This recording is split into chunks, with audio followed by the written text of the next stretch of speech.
He was so close behind her that Emily felt the warmth of him before she understood what it meant. The city noise faded, the rain softened, and in that pause between one step and the next, she didn't move away. That single choice quiet, almost invisible, changed how she would see her life forever. Emily Carter had learned how to keep moving. Mornings began early in her Seattle home, with the hum of the coffee maker and the soft glow of a phone lighting up the kitchen. She packed lunches, answered emails, and left notes for her husband, Mark, who was usually already gone for work. They had been married 11 years, long enough for love to turn into habit, for comfort to replace curiosity. Nothing was wrong. Exactly. That was the problem. Mark was a good man. He worked hard, spoke kindly, and believed stability was proof of love. He asked how her day was and listened while half-checking messages. He kissed her goodbye and forgot to ask what she was. Reading. Emily had stopped bringing up the little things, the songs she replayed. The ideas she kept to herself because the answers came back flat. Over time, she learned to keep those parts quiet. She worked part-time for a nonprofit that partnered with local businesses. When Mark's tech company announced a joint project with a firm from Vancouver, Emily didn't think twice about attending the kickoff dinner. She dressed nicely, smiled politely, and prepared for small talk. That was where she met Daniel, right? Daniel was not the kind of man who filled a room. He didn't raise his voice or tell stories meant to impress. He listened. When Emily mentioned growing up near the water, he asked which shore and waited for the answer. When she laughed at something small, he noticed. His attention felt steady, not heavy, and it startled her how rare that had become. They spoke for 10 minutes. That was all. Yet when Emily walked away, she felt lighter, like she had remembered something important and couldn't quite name it. Over the next few weeks, Daniel became a familiar name around Mark's work. Emails passed between teams, meetings ran long, deadlines pressed close. Emily heard Daniel's name often and felt a quiet pull she refused to examine. She told herself it was curiosity, nothing more. Then came the first message not meant for everyone. A simple note sent by mistake. Daniel said later, thanking Emily for recommending a book during a group conversation. She replied with a short line. He answered with another. The exchange ended quickly, harmless and clean. But it opened a door. Soon they shared thoughts about articles, music, places they missed. Daniel spoke about Vancouver's rainy mornings, about walking along the seawall when work felt heavy. Emily wrote about Seattle's hills, about how the city could feel both full and empty at once. The messages were never secret. She didn't hide her phone. She didn't delete anything. Still, she felt something growing in the space between lines. At home, Mark talked about budgets and timelines. He spoke of future plans as if they were already settled. Emily nodded, smiled, and wondered when she had stopped imagining anything new. One evening, Mark invited her to a charity event downtown, where Daniel and the rest of the team would be present. Emily agreed, telling herself it meant nothing. She chose a simple dress and walked into the city's glow, the air cool and damp. Daniel greeted her like an old friend, not with closeness but with recognition. They talked in brief moments between conversations, trading smiles that lingered a second too long. Emily felt awake in a way that surprised her. She didn't feel young or reckless. She felt seen. The event ran late. People drifted out in small groups, laughter echoing across the sidewalk. Mark was pulled into a final conversation and waved Emily ahead toward the parking garage, promising to catch up. Daniel happened to be walking the same way. They talked about the city, about how nights like this made work feel smaller. The rain began as a mist, barely noticeable. Emily slowed to adjust her coat, fumbling with a button. Daniel stopped behind her, close enough that she sensed him there. He didn't touch her. He didn't speak. The moment stretched. Emily could hear her own breathing, could feel the weight of the choice forming. She knew how easy it would be to step forward, to break the spell. She stayed. When she turned, their eyes met. Nothing passed between them that could be named, but everything was understood.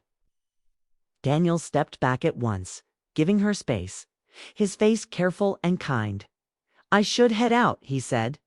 Emily nodded, her heart loud in her chest. They parted, without another word. At home that night, Emily lay awake beside Mark, listening to the steady rhythm of his breathing. She stared at the ceiling and replayed the moment in the rain, not with excitement, but with confusion. She hadn't crossed the line, she told herself, yet something had shifted, and she could not pretend otherwise. Days moved faster after that. Work deadlines tightened, emails multiplied. Daniel kept things professional, careful. But when their eyes met in meetings, something unspoken passed between them. Emily felt torn between relief and disappointment. Mark noticed her distance. He asked if she was tired. She said yes. He suggested a weekend away. She agreed, hoping it might help. They drove toward the coast, the road winding through tall trees. The ocean air was sharp and clean. For a while, things felt easier. They walked along the beach, talked about old memories, laughed at the wind. Emily wanted to believe this was enough. But at dinner, Mark took a call from work and returned, distracted. He spoke about a problem he needed to solve, his mind elsewhere. Emily listened, nodding, feeling the familiar, quiet return. That night, she checked her phone and saw a message from Daniel. It was short, respectful. "Hope the coast is treating you well." She stared at it for a long time before replying. Her answer was brief. The exchange ended there. Still, her heart raced. Back in Seattle, the distance between what was and what could be felt thinner. Emily told herself to focus on her marriage, to push the rest aside. She cooked dinners, planned outings, tried to speak more openly. Mark responded with kindness, but not curiosity. He heard her words without reaching for their meaning. One afternoon, Emily and Daniel were asked to attend a planning session at a downtown office. The meeting ran long, stretching into early evening. When they stepped outside, the sky was painted in soft gray and gold. They walked together toward the transit station, talking about the project's end. Daniel mentioned he would be returning to Canada in a few months. The thought landed heavier than Emily expected. "You'll be glad to be home," she said. "I will," he replied. "But I've enjoyed this city, ain't the people." He looked at her, not lingering, just honest. Emily felt a tightness in her chest she could not ignore. They stopped near a crosswalk, waiting for the light. The crowd pressed close. Daniel stood behind her, his presence a steady line at her back. The signal took its time. Emily felt the warmth again, the sense of being held without being touched. It's time. She knew exactly what she was choosing. She didn't move. The light changed. The crowd surged forward, breaking the moment. They crossed the street and separated at the station entrance.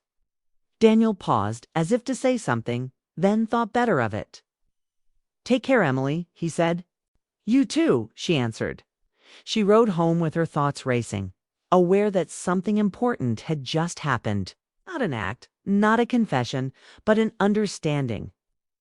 She was standing at the edge of a truth she had avoided. That night, Mark spoke about a promotion he was chasing, about the hours it would demand. He asked if she was okay with it, already assuming the answer. Emily nodded, then stopped herself. "I feel like we're drifting," she said quietly. Mark looked surprised. "We're fine," he replied, not unkindly. "We're just busy." Emily wanted to explain that busy was not the same as distant, that love needed attention like anything else. The words tangled in her throat. She went to bed feeling heavier than before. Days passed. Emily and Daniel kept their distance, but the awareness remained. Every shared space felt charged, every polite exchange layered with meaning. Emily began to see her life with sharp clarity, the routines she followed, the silences she accepted, the parts of herself she had set aside. She realized the moment in the rain and the moment at the crosswalk were not about Daniel at all. They were mirrors. They showed her what she was missing, what she had been quietly asking for. The project's final weeks approached. There would be a farewell dinner soon. Then Daniel would return north. Emily told herself this ending would make everything easier. Yet, as the date drew near, she felt the weight of unfinished truth pressing in. She stood at her kitchen window one evening, watching the lights come on across the street, and wondered how close someone could be before closeness became a choice. She didn't know what would come next. She only knew that standing still had changed her, and the space between right and wrong had never felt so narrow. The morning Emily decided to tell the truth, the house felt louder than usual. The refrigerator hummed, the clock ticked too fast, and every sound reminded her that silence had been doing the real damage all along. She stood in the kitchen, coffee growing cold, knowing that once words left her mouth, nothing would return to how it was. Mark sat across from her, scrolling through headlines, tie already on, mind half gone. Emily watched him and realized this was the last moment she could still pretend. "I need to talk," she said. He looked up, surprised by her tone. "Now, yes." Now Mark put his phone down. That small gesture felt heavier than it should have. Emily took a breath and began, not with names or events, but with feelings she had buried for years. She spoke about loneliness that had grown quietly, about conversations that stopped going anywhere, about feeling like a background detail in her own life. Mark listened. Confused at first, then still, she told him she had let someone see her. Not physically, not in the ways people imagine when they hear betrayal, but emotionally. She admitted she had stood too close to a line and understood what it meant. Her voice shook, but she did not soften the truth. "I didn't touch him," she said, "but I didn't step away either." Mark leaned back, hands pressed together, processing.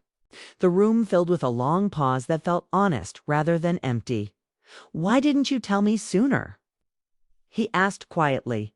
Emily had no easy answer. She said what she could: fear, habit, hope that things would fix themselves. Mark nodded slowly, eyes down, as if tracing the years backward. They didn't fight. There was no shouting, no dramatic exit.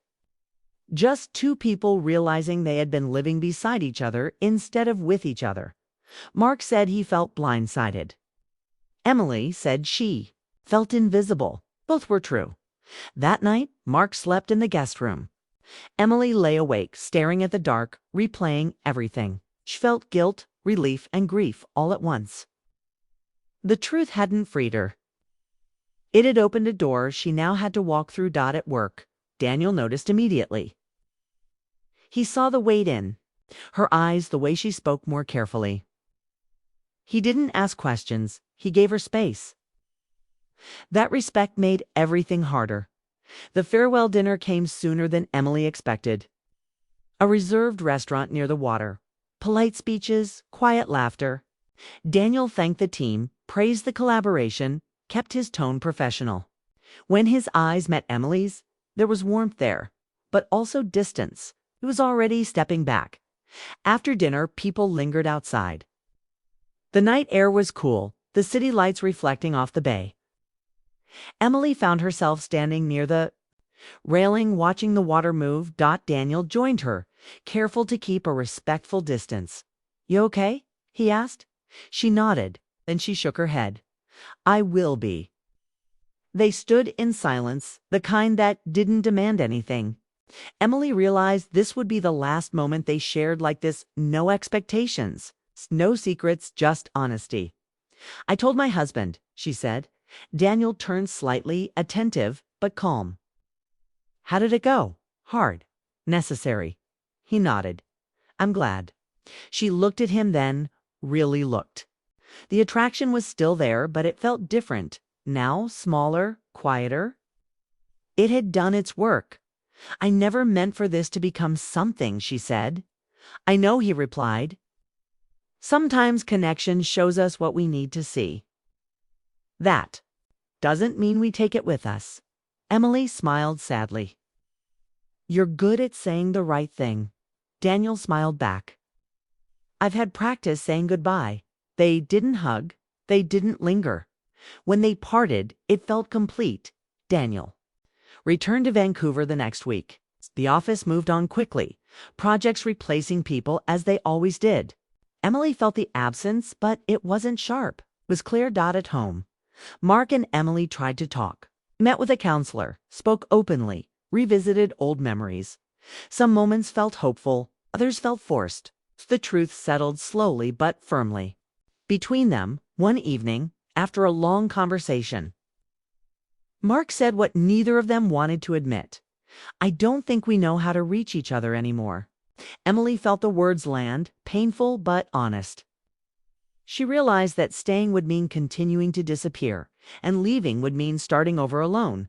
Neither option felt easy. Only one felt real. They decided to separate with care. No blame, no rushed decisions.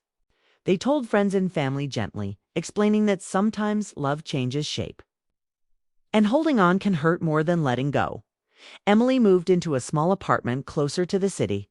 The first nights were quiet, unsettling. She unpacked slowly, choosing what to keep, what to leave behind. Every object felt like a memory she had to place somewhere new. She began walking in the mornings, learning the rhythm of her new neighborhood. She sat in cafes, read books she had once loved, wrote in a notebook she carried everywhere. She wasn't chasing happiness. She was rebuilding herself piece by piece. Months passed. Mark adjusted too. They spoke occasionally, checking in with a kindness that came from acceptance rather than hope. They were no longer partners, but they respected the life they had shared. One afternoon, while walking along the waterfront, Emily stopped where the path narrowed and the water stretched wide. The wind was cold, familiar. She remembered the moment when someone had stood behind her, close enough to feel, close enough to change everything. She understood now that it wasn't about that closeness. It was about the choice to stay still. When she should have asked why she felt so empty in the first place. Emily didn't regret the honesty. She regretted the years of silence that made it necessary. She continued forward, step by step, feeling the ground solid beneath her feet. 4. The first time in a long while, she wasn't waiting for someone to notice her. She was already moving.